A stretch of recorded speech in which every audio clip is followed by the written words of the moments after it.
just over this last while, whether it be in person or seeing digital nomads on social media about detailing their lives here in Cape Town, we have seen an increase in people deciding to live in Cape Town and work remotely.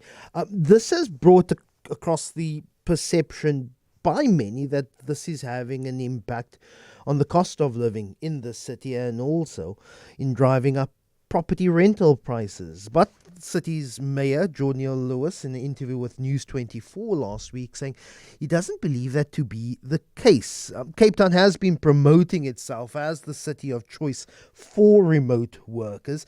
The city argues it's helping to create jobs. It benefits the economy. Remember, there was a remote visa program that was introduced so that we can attract people with the dollars, euros, pounds to live, particularly in South Africa, more focused here on Cape Town, and still continue to work. Mayor Geordin Hill-Lewis joins me now on the line. Good morning, Geordin. First time I'm chatting to you for 2025. I hope it goes well, and in order for the best interests of the 5 million people in this city, I hope you have a good year.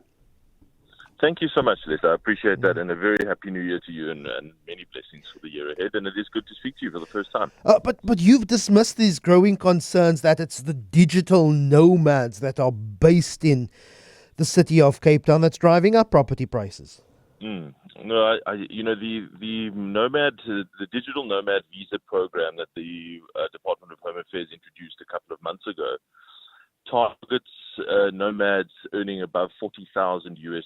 You have to earn more than 40. That's the minimum, the absolute minimum that you have to earn in order to qualify. So that's R1 million. I think in practice, I don't have data, but I think in practice that most of them will earn significantly more than that.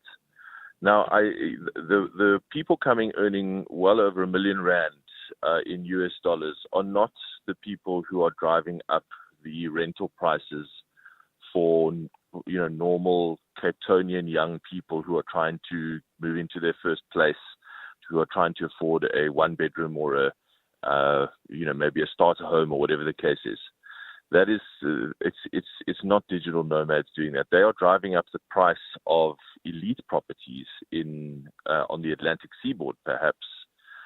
But I'm not really going to lose sleep over the cost of those elite properties on the Atlantic seaboard.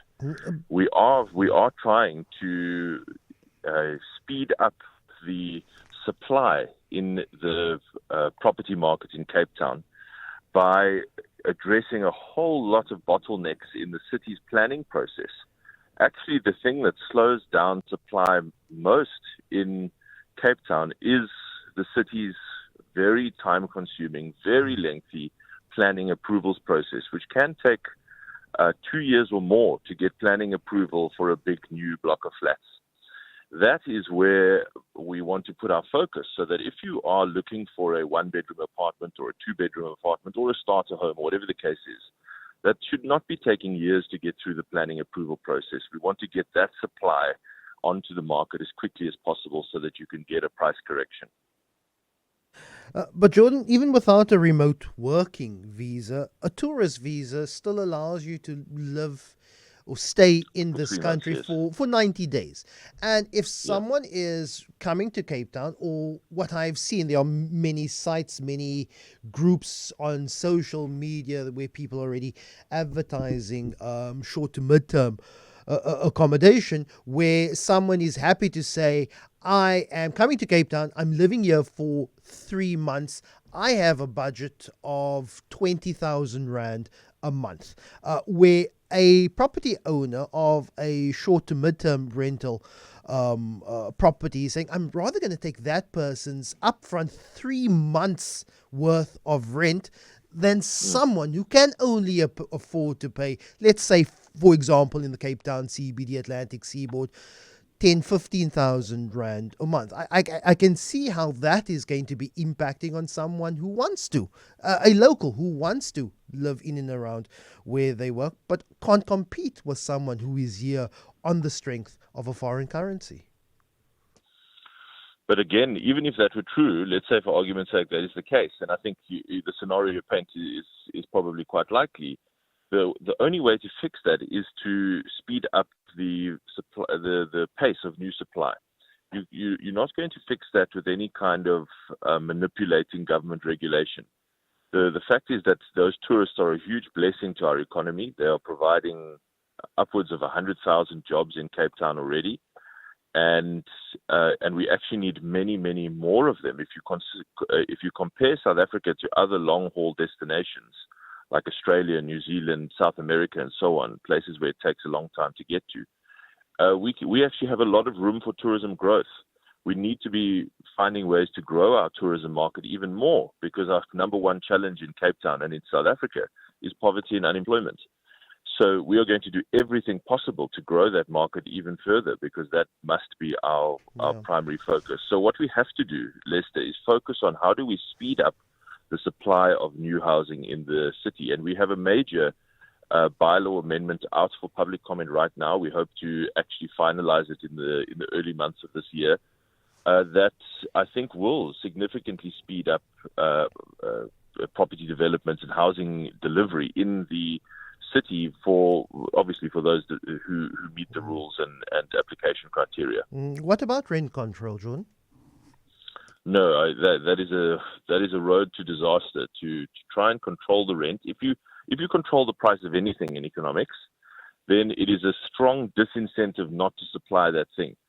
And so what you actually get is far greater shortages. Wherever that has been tried, whether you are controlling the price of apples or you're controlling the price of rent, when you place a cap on a price, then by definition, there's a whole lot of people prepared to supply that good or service at a higher price, but who won't do it at the capped price. And therefore you get a shortage. And the reason you get empty grocery shelves all over the world in controlled economies is because of price caps. So those are a disastrous idea, and they simply do not work. Yeah. The way to do it is to make it easier to supply.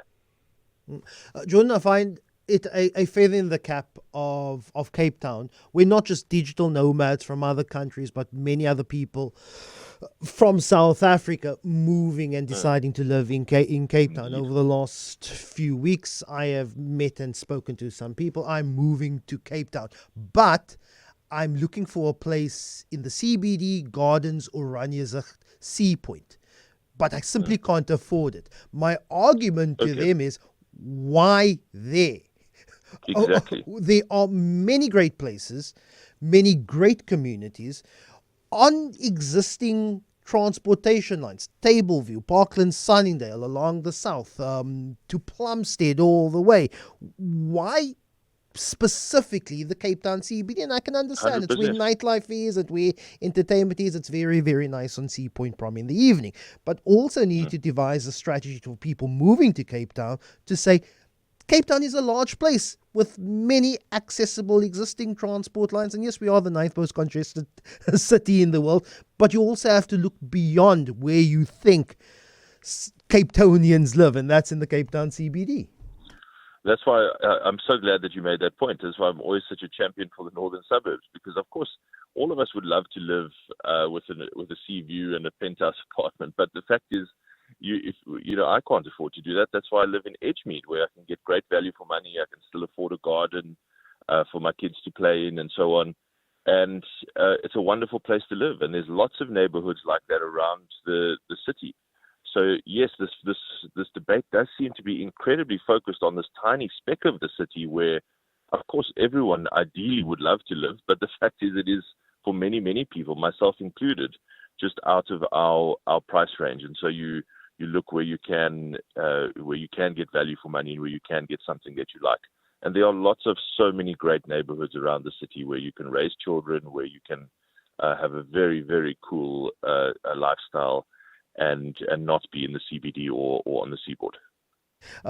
Please ask the mayor whether price increases in the Atlantic seaboard do not impact overall market values and economics. Of course it does, says listener. Locals have really been priced out of this market, even those who earn well. Have you seen an impact on an increase in digital nomad tourism on the broader economy, the cost of goods going out to a restaurant where you may not regularly go. My wife and I don't regularly go out to it, but if we do want to and we want to go to the Atlantic seaboard, we get a lot of international accents. And of course, when you look at the menu is often priced towards those foreign That's correct. accents, Jordan.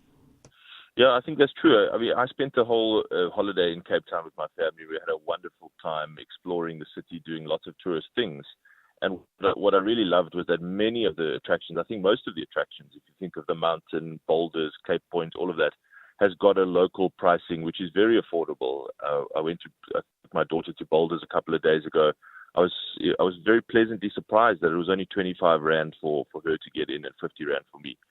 And so I see some of that. Of course, where you don't get a local pricing is in restaurants, and I do agree that you can see the price rises in local restaurants significantly, particularly if you go to restaurants in very busy tourist areas. But let's just remember the way that the economic incentives work. This is the most important thing for I think listeners to grasp, is that when there is so much demand, it means that yes, prices rise temporarily. And it means that a whole lot of enterprising entrepreneurs and business people see an opportunity and they enter the market. So you will get a flood of new restaurants. And most importantly, you will get a flood of new development applications. And we are seeing that. We cannot keep up. We are getting about 2,000 applications a month at the moment. And that is very, very encouraging news. Now, what you want is you want to reduce the lag between the time when the entrepreneur says, I can spot an opportunity here, and when their business or their new housing stock becomes available to the public. And that is where I'm trying to reduce that time lag, what you call in economics holding costs. Reduce those holding costs so that we can get new supply quicker and bring down prices. Mayor Geordin Hill-Lewis, really appreciate your time. I'd like your thoughts.